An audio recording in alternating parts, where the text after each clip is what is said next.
Assalamualaikum warahmatullahi wabarakatuh. We are from group 5, the Manggo group. So today we will present about language style. And the member of the group there is me, Lutfi as the moderator, Indah Mulya Putri, Trinesha Pratiwi, Muhammad Alimuzacky Hendria, and Salma Atikah Putri. For the first speaker will be presented by definition of language style.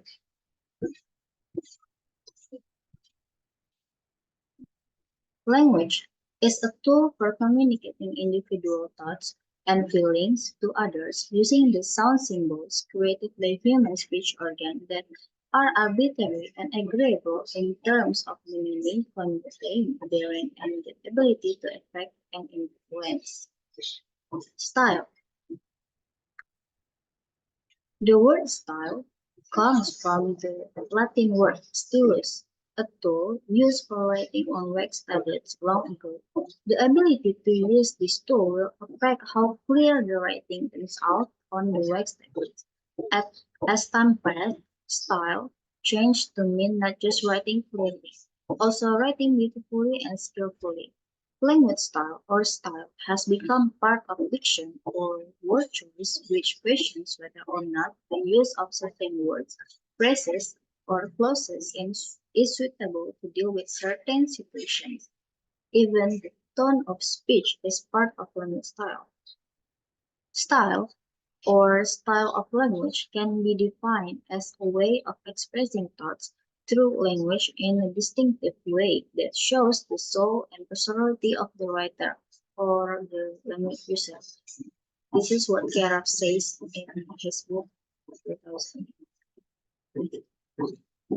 Meanwhile, Leach and Short in Tarigan 2009 defined language style as a way of using language in a certain context by certain people for certain purposes. Language style is used not only in spoken language but also in written language. In written language, the language style used tends to be more systematic. It uses formal grammar and creative language styles such as metaphor, symbolism, or a distinctive writing style to add a certain dimension or beauty to the writing. Like in written language, you can see it from the poem or a poetry or a dialogue in a drama. Meanwhile, in spoken language, the language style could be more flexible. It depends on the situational context at the moment, like when conversation or when job interviews or when we are in a presentation. For the next material will be presented by Salma. Salma, the floor is yours. Okay, thank you, moderators. I will explain about indicators in determining language style. Next. In indicators, determining language style have four methods is one, lexical categories, grammatical categories, figures of speech, and cohesion and context. Lexical categories. This category encompasses the use of words in the text. It includes word choice, vocabulary, variation, and the writer's lexical style. Examples include the use of nouns, verbs, adjectives, and adverbs in the text. Grammatical categories. This involves sentence structure and the use of grammatical elements in the text. It includes sentence pattern, types of sentence, word order, and the use of typical grammar. Example include the use of clauses, phrases, and different word arrangement. 3. Figures of speech. These are creative use of language to create specific effect in the text. It includes metaphor, similes, personification, irony, and various forms of figurative rhetoric. Example include using metaphor to describe abstract concept or using irony to convey hidden meaning. 4. Cohesion and context. This involves how part of the text are connected to each other broader context. It includes the use of reference, conjunction, and narrative structure to build cohesive relationship between ideas in the text. Example include using callbacks to maintain the storyline or using conjunction to link ideas. Next slide. Notes on the categories. In a formal sense, word complexity should be measured by counting morphemes. For example, unfriendliness contains 4 morphemes is unfriendliness, and war only 1. But determining the number of morphemes in a word can be a problem, especially with word of origin or classical origin, such as signification. Next slide. Conclusion. This section presents the summary or recap of the discussion covered in the book. Typically, the conclusion will summarize the main finding and key ideas discussed in the analysis of writing style in prose. It might also include an assessment or evaluation of the impact of writing style on narrative, characterization, and depth in fiction prose.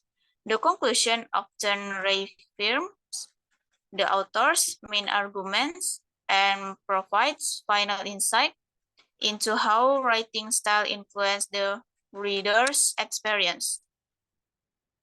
Next slide. Quantitative appendix.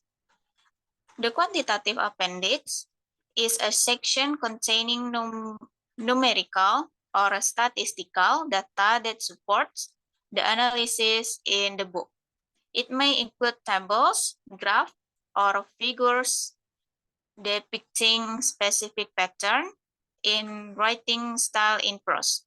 This appendix provides strong empirical support for the author's arguments and findings discussed in the book, and also gives reader the opportunity to examine the raw data underlying the analysis.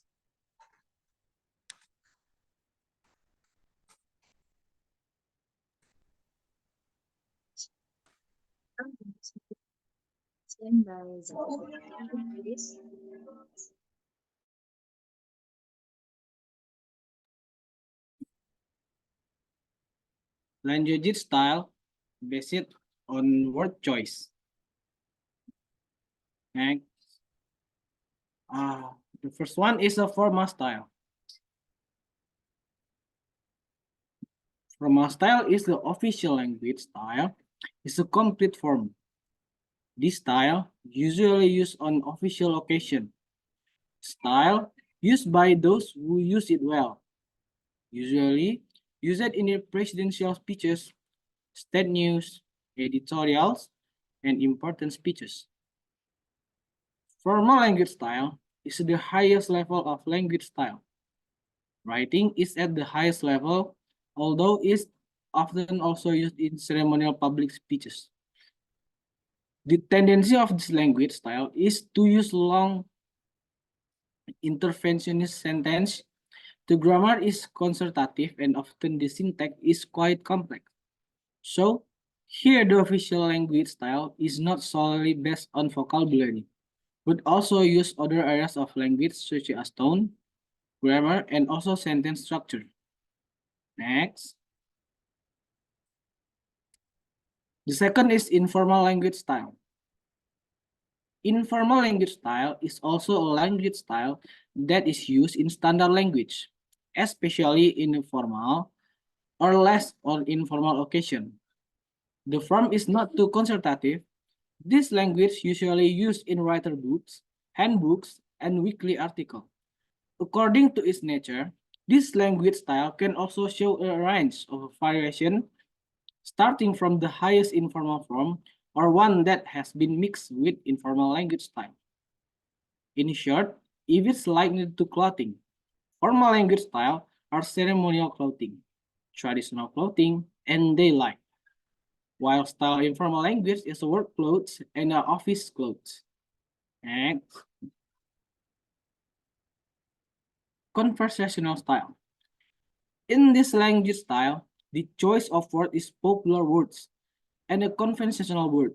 But here we must add morphological and syntactic aspect which together from this language style, usually the syntactic aspect are not given too much attention. If you compare it with official language style and unofficial language style, then this language style can be compared to sportwear, which means the language is still complete for an occasion and is still shaped according to the custom.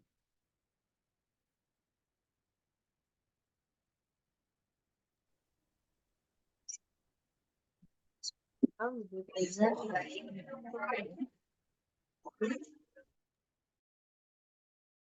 Okay, thank you, moderator. Today I wanna present about the figurative language style. Next.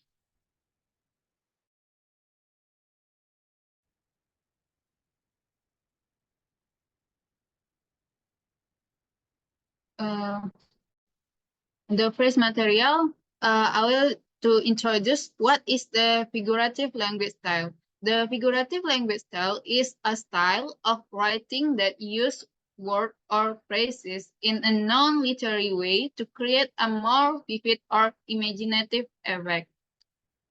Next. The figurative language style have a purpose. The phrase purpose is compared to unlike ideas to increase understanding of one. The two describe ideas sometimes difficult to understand. A three show a deeper emotion or connection. Four influence the audience. Five help make connection. Six make description easier to visualize. And the last elicit and emotions. Next. The figurative language style have the types. The first type is simile. Simile is comparison between two unlike things using the word like, as, or than. We can see the example. Example number 1. My mother is as beauty as bee. It means the simile, the example number 1 use as in this sentence. The example number 2, they walk like cats and dogs. Next. The figurative language number 2 is metaphor. Metaphor is a direct comparison without using the comparative word like or as. This is inversely proportional to the meaning of a simile, namely not using as or like. We can see the example, her smile is the sunrise. Next. Personification. Personification is attributing human characteristic to non-human things. We can see the example number 1.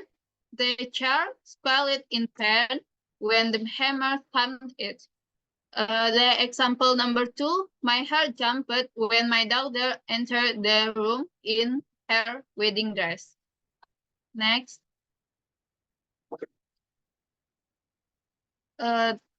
The type of figurative language is hyperbole. Hyperbole is an over exaggeration used to impress an emotion or description.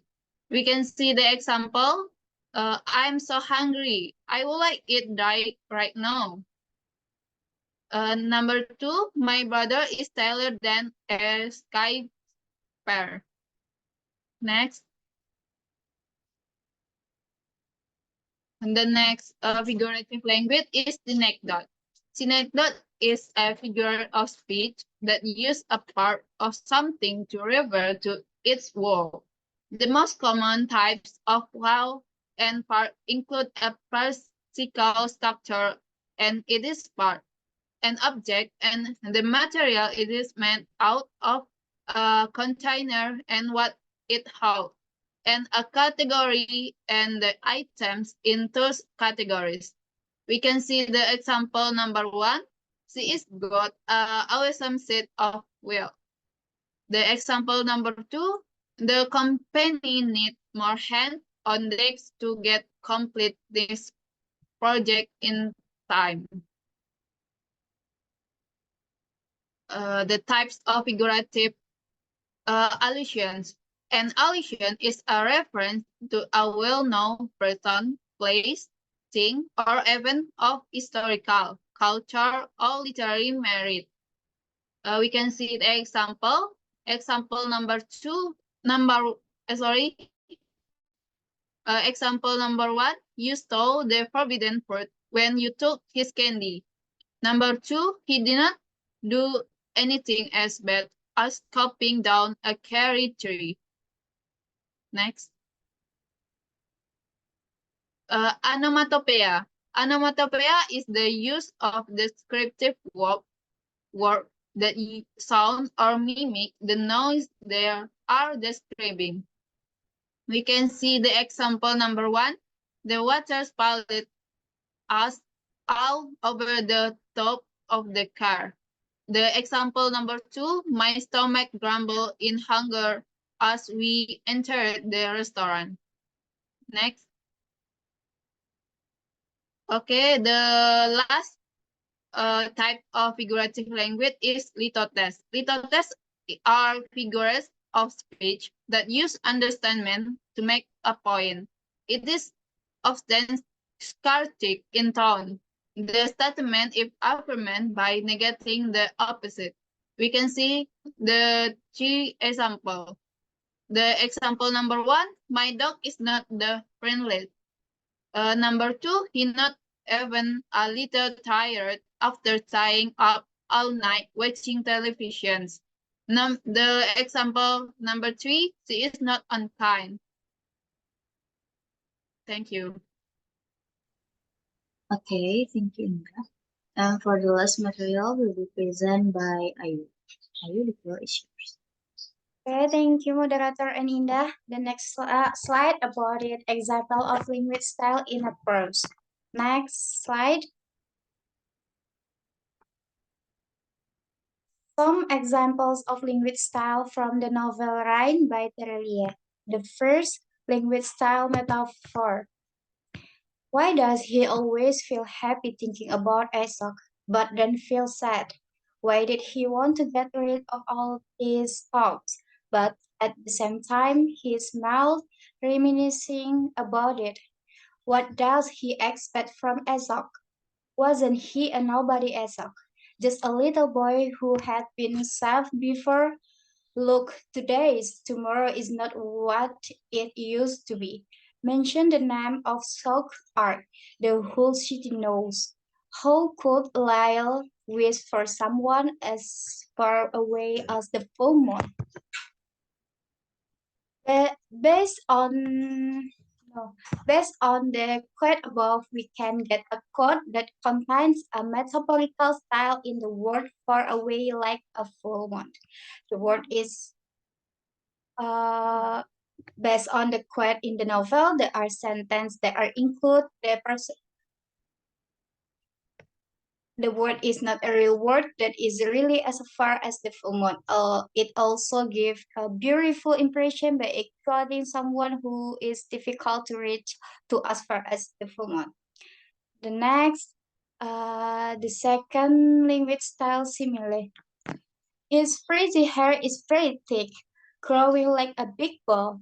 Lyle remembers the incident a year ago when they were only able to take a shower after 7 days at the revenge camp. Lyle's curly hair. Based on the excerpt of the paragraph contained in the novel that there is similar style, namely equating very thick, frizzy hair with a lady are two different things. Next, the third language style personification. The sun is starting to fall in the sky. The fountain pool is getting busier with visitors waiting for the night, when the lights make the pool look even more charming. Based on the quote in the novel, there are sentences that are included in the personification style. For example, the sun begins to fall in the sky. Tumble is usually used for living things, but this uses the word tumble as a substitute for sunset. That in the sentence, when the light of the lamp makes the pool of water look even more charming. The word charming is usually used by humans. For example, she is very beautiful and charming. In the quote, the word charming as a pronoun beautiful. Thank you. Okay, thank you. I think that's all our presentation today. If you have question, please check on the chat box below. And thank you for watching. Wassalamualaikum warahmatullahi wabarakatuh. Waalaikumsalam warahmatullahi wabarakatuh.